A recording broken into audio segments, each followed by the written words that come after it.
What if I told you Birazdan izleyeceklerinizden sonra that today buradan you'll leave here farklı ayrılacaksınız. different?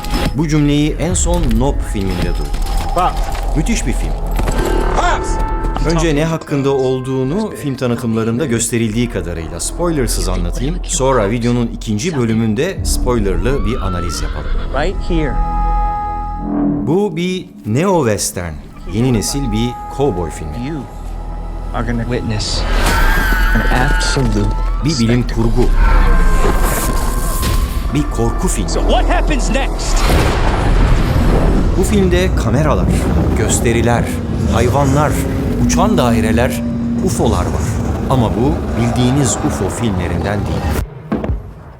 Kariyerine bir komedyen olarak başlayan Jordan Peele son yıllarda korku filmi yazarı ve yönetmeni olarak çok başarılı işler çıkartıyor. Bu yaz gösterime giren Nope bence onun en iyi filmi. Şu görüntüyü daha önce mutlaka görmüşsünüzdür. Hayvan hareketlerini bu şekilde fotoğraflayarak sinemanın temellerini atan Edward Muybridge ismini de muhtemelen duymuşsunuzdur. Merak edenler sinemanın doğuşunu dinleyerek öğrenebilir. Peki bu atın üstündeki binicinin kim olduğunu biliyor musunuz? Çikolata renkli bu binici ilk film yıldızı. Filmler için hayvan terbiye eden ilk kişi ve aynı zamanda ilk dublör. Ama hayır. Nope. Tüm bu özelliklerine rağmen onun kim olduğunu bilen yok. Nope filmindeki iki kişinin dışında. Bu iki kardeş o binicinin soyundan geldiklerini söylüyor. Üstelik atalarından kalma bu işe devam ediyorlar. At çiftliğinde gösteri hayvanlarını yetiştiriyorlar. Babalarının gökten gizemli bir şekilde düşen bir madeni parayla ölümünden sonra işleri yoluna koymaya çalışıyorlar. What did you see? It's big. How big? Big. Onu öldüren şeyin bir UFO olduğunu fark edince bir görüntüsünü kaydedip satmayı planlıyorlar. The money shot, undeniable, singular, the Oprah shot. The Oprah shot? Şimdilik sadece bu kadarını anlatayım. Gösteri kültürü ve istismar kavramları başta olmak üzere bu filmde pek çok fikir ve tema iç içe geçmiş durumda. Korku filmlerinden hoşlanmıyorsanız bile bu filmi izlemeye çalışın. Çünkü bu film bildiğiniz korku filmlerinden de değil. Her sahnesi incelikle tasarlanmış. Komedi de dahil olmak üzere pek çok farklı tür dengeli bir şekilde serpiştirilmiş. Ve üzerinde durduğu fikirleri ustalıkla görselleştirmeyi başarmış. İzlerken bana Spielberg'ün iki klasik filmini hatırlattı. Üçüncü türden yakınlaşmalar ve Jaws. Neden bu benzetmeleri yaptığımı spoilerlı ikinci bölümde çok daha açık bir şekilde anlatacağım, merak etmeyin. Filmin sinematografisi de harika. Görüntü yönetmeni Hoyte von Hoytema, Interstellar filminden beri Christopher Nolan'ın neredeyse kadrolu görüntü yönetmeni haline geldi. İşte onun işlerinden fırsat kaldıkça bu tür farklı projeleri de değerlendiriyor. Çok da iyi yapıyor. Ben de böylesine gece sahneleriyle dolu, üstelik içinde bulutlar, tozlar gibi bir takım ayrıntıların da olduğu sahneleri nasıl da bu kadar başarılı bir şekilde kotardığını merak edip duruyorum. Nope filminde sıklıkla tekrar eden görsel imgelerden biri kameralar. İnsanın aklına ister istemez gözetlendiği düşüncesini getiriyor. Gerçek dünyada UFO'lar tarafından izlenmesek de sanal dünyada bizi izleyen birileri var ve bu videonun sponsoru işte tam da bu sorunu çözmek için var. Bu izleyicilerden korunmak için NordVPN'in bu kanalın abonelerine özel sunduğu fırsatı değerlendirebilirsiniz. Dünyanın önde gelen bu VPN hizmetiyle izleyicileri engelleyip indirdiğiniz dosyalarda kötü amaçlı yazılım olup olmadığını kontrol edebilirsiniz. Güvenilir bir VPN kullanmıyorsanız özel bilgilerinize üçüncü şahıslar tarafından kolayca erişilebilir. En yüksek bağlantı hızlarını sağlayabilmek için WireGuard özelliğiyle gelen NordVPN çevrim içi etkinliklerinizi korur.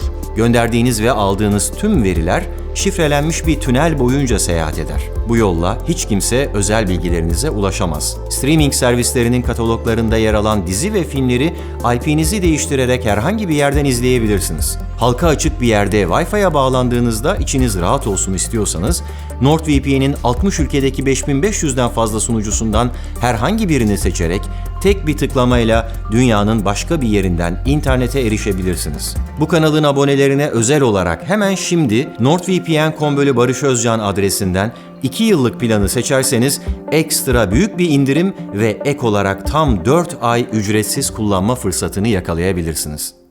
Şimdi kronolojik olmayan kısa bir özetle başlayalım. Bu film 90'lı yıllarda geçen ve Gordy's Home adı verilen bir sitcom'un setiyle başlıyor. Bu içinde bir şempanzenin de olduğu aile komedisi diyebiliriz. Bana biraz eskilerden Alf dizisini hatırlattı. Fakat bir bölümün çekimleri sırasında patlayan bir balonla irkilen bu şempanze stüdyo izleyicilerinin gözleri önünde diğer oyunculara saldırıyor.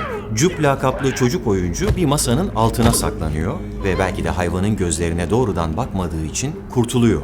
Diğer çocuk oyuncunun dikey durumda kalan ayakkabı ayrıntısıyla neler olup bittiğini anlamaya çalışırken şempanze yetkililer tarafından vurularak öldürülüyor. Sonradan anlıyoruz ki bu olayların hemen öncesinde o çocuk oyuncu, insan aktör ve hayvan aktör arasında o meşhur tablo vardır ya, Adem'in yaratılışı, işte ondakine benzeyen bir sahne yaşanıyor.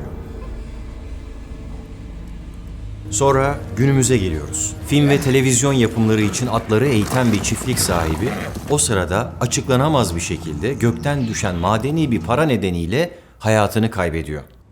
You hear that?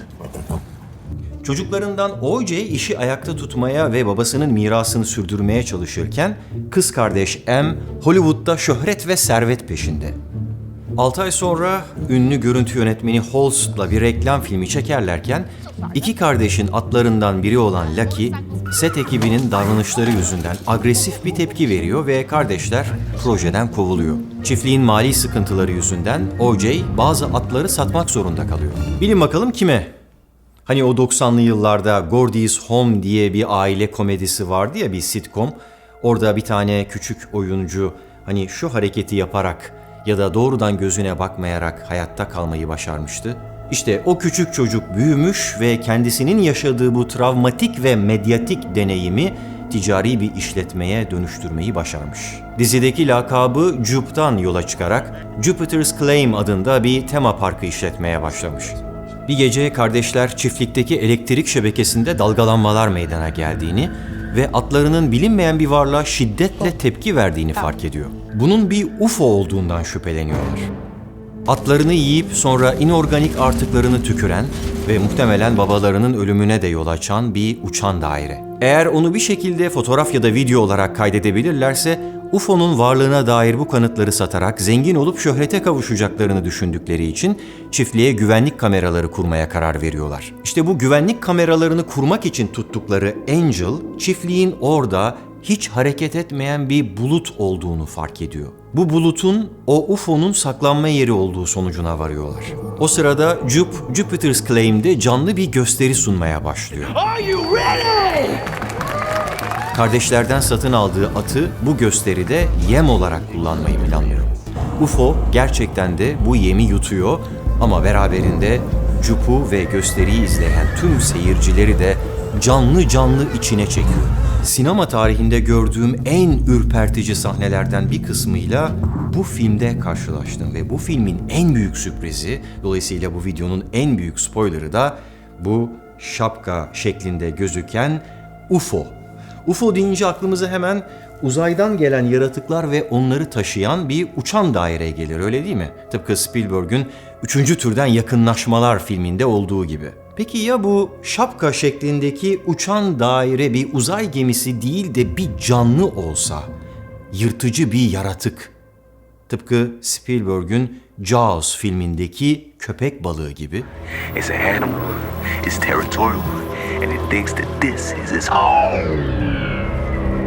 Yıllardır atları eğiten O.J. işte böyle bir sonuca varıyor. Bunun bir UFO ya da uzay gemisi değil, kendisine doğrudan bakan her şeyi yiyen bir canlı olduğunu düşünüyor. Bir çeşit hayvan, bir yaratık. Atları eğitmek için kullandığına benzer yöntemlerle bu yaratığın davranışlarını yönlendirebileceğine ve böylece görüntülerini kaydedebileceğine inanıyor. Tıpkı zamanında büyük dedesinin bir atın davranışlarını kontrol ederek onun filme alınmasını sağlaması gibi. Yaratığa Jean Jacket adını veren kardeşler yardım için filmin başındaki projede tanıştıkları o ünlü görüntü yönetmeni Holst'u yardıma çağırıyorlar. Çünkü o elektronik cihazları çalışamaz hale getiren yaratığı kaydedebilmek için tek yol olan ve mekanik olarak çalışan film kameralarını kullanabilecek yetenekte birisi. Angel ve Halsey'la birlikte bu grup Jean Jacquet'ı tuzağa düşürecek zekice bir plan hazırlıyor. Onun gökyüzündeki yerini belirleyebilmek için araziye elektrik arızası durumuna göre hareketleri sönümlenebilen süslemeler yerleştiriyorlar. Ancak tam o sırada bir muhabir bölgeye izinsiz olarak giriş yapıyor. Yaratığa doğrudan baktığı anlaşılmasın diye aynalı bir kask giymiş olsa da bu kişi Jean Jacquet'ın yakınında elektrikli motosikletinden fırlayıp onun tarafından yutuluyor. Holst, Jean Jacquet'ın görüntülerini kaydederken imkansız çekimi yakalayabilme takıntısı yüzünden kamerasıyla birlikte kendini feda ediyor. Angel, yaratığın saldırısı karşısında muşamba ve dikenli telle sarılarak hayatta kalıyor ve onun daire şeklinden deniz anası benzeri bir forma dönüşmesine neden oluyor. Evet, bu yaratığın iki formuna tanık oluyoruz film boyunca. Önce kovboy şapkasına benzeyen o uçan daire formu ve sonra da işte bu sanki yelkenlerini açmış gökte süzülürmüşçesine hareket eden ama bir yandan da deniz canlılarına benzeyen daha hayvani bir form. Gerçekten de filmin danışmanı bir deniz biyoloğu olan Kelsey Rutledge, deniz anası, kalamar ve ahtapot gibi kafadan bacaklıların yaratığın hareket etmesi ve uçması için ilham kaynağı olduğunu söylüyor. Aslına bakarsanız görüntü yönetmeni Holtz'un bir sahnede tam da bu tür deniz canlılarına ilişkin bir belgeseli kurguladığına tanık oluyoruz. Mürekkep balığı kromatofor adı verilen ve renk değiştiren pigment hücreleri sayesinde kendini gizleyebiliyor. Filmdeki bu yaratık da benzer şekilde kendisini bulutların arasında kamufle edebiliyor. Fakat öylesine bir yerde değil. Doesn't move. Exactly. Denizdeki mağaralara saklanan canlılar gibi gökyüzünde belli bir bölgeyi kendisine ev yapmış. Yaratığın ilk formu her ne kadar bir kovboy şapkası ya da uçan daire gibi gözükse de o haliyle başka bir deniz canlısından esinlenmişler. Sand Dollar. Yeni Zelanda civarında yaşayan bu canlıların ağzı tıpkı bu filmdeki yaratıkta olduğu gibi tam altında. Filmdeki karakterler yaratığa Jean Jacket yani kot ceket gibi genel bir isim takmışlar. Ama kamera arkasındaki danışmanlar bu yaratık için bilimsel terminoloji geleneğine uygun bir isim de vermişler. Oculonimbus edoicuus. Latince olan bu kelimeler aygır yiyici gizli kara bulut anlamına geliyor. Filmde uzaylı zannettikleri bu yaratığı izlemek için toplanan bir grup insan var. Avcının avını yakalaması gösterisini izlemek için toplanmışlar. Ama ava giden avlanır. Yaratık onları emip içine çekiyor. O sahnedeki ses tasarımı tüyler ürpertici. Daha da korkuncu, yaratığın emdiği bu avları nasıl sindirdiğini görüyoruz. İşte bu sahnelerde hem deniz yaratıklarından hem de kuşlardan esinlenerek tasarlanmış. Kuşlar avlarını böyle bütün olarak yutuyorlar. Tıpkı yaratıkta olduğu gibi yemek borusundan aşağı doğru hareket ederek genişleyip büzülüyor. Daha sonra mideyi geçerek taşlık adı verilen organa gidiyor. Burası kuşların dişleri gibi çalışıyor. Kuşlar, taşlıklarındaki yiyecekleri parçalamaya yardımcı olmak için kum ve taş gibi cisimleri yutarlar. Jean Jacket da filmde aynı şekilde sindirimine yardımcı olacak biyolojik olmayan bazı maddeleri de yutup sonradan dışarı atıyor.